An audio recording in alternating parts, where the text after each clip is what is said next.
Every startup should focus on solving problems, and it needs to be relevant not only for us, it needs to be relevant for society in general. My name is Jon, I am 26 years old, about to turn 27. I recently graduated here from DTU. Yeah, I'm in a startup, so that eventually came out of a course that I had here at DTU. And now I'm working full-time in that startup. It comes back to my father being self-employed and my mother working in the same company, because I knew from an early age what it took to create that company. And it's not just something that you do, it's really, really hard work. But I was inspired by that. I wanted to become that. I wanted that. I think I asked myself the question that most people do when they want to start something. I said, I need that good idea. From where do that good idea come from?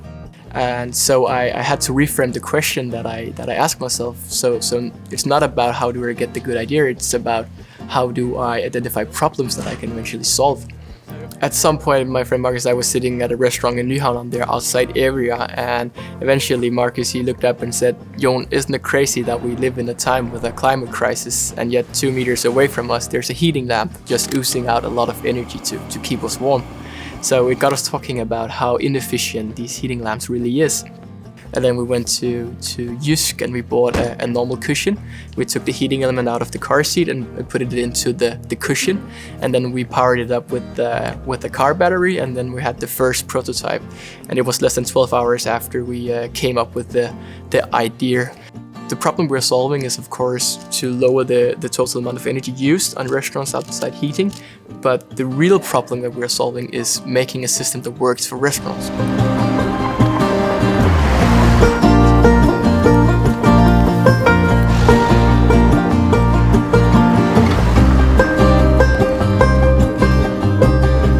So we went into the city and we just went through all of the cafes and restaurants we saw, and we had them give us feedback.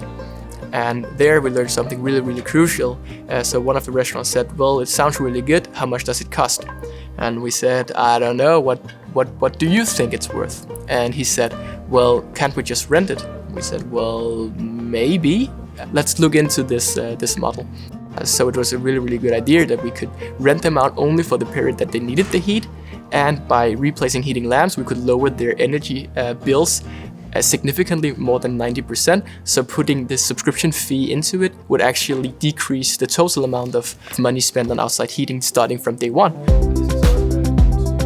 It took us almost 2 years to figure out how that constellation should look before we could actually get into production. And then we looked into what is it that the pilot program could offer us. Usually, and we've been through a lot of programs, you have to be in workshops that is some kind of pitching, but this program focused on what's relevant for us.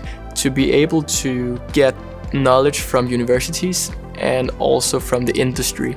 I mean, that bridging is really, really where the key is. That you have access to incredible resources.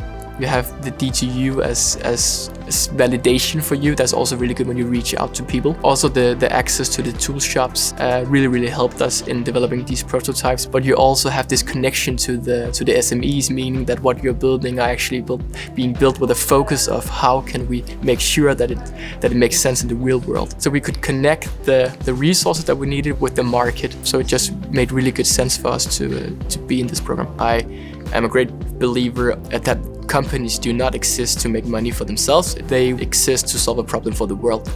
So it needs to be relevant for the society as well. Because I care about my company, but why should you care? Well, it needs to be relevant for you as well that I succeed, because that's the motivation for me.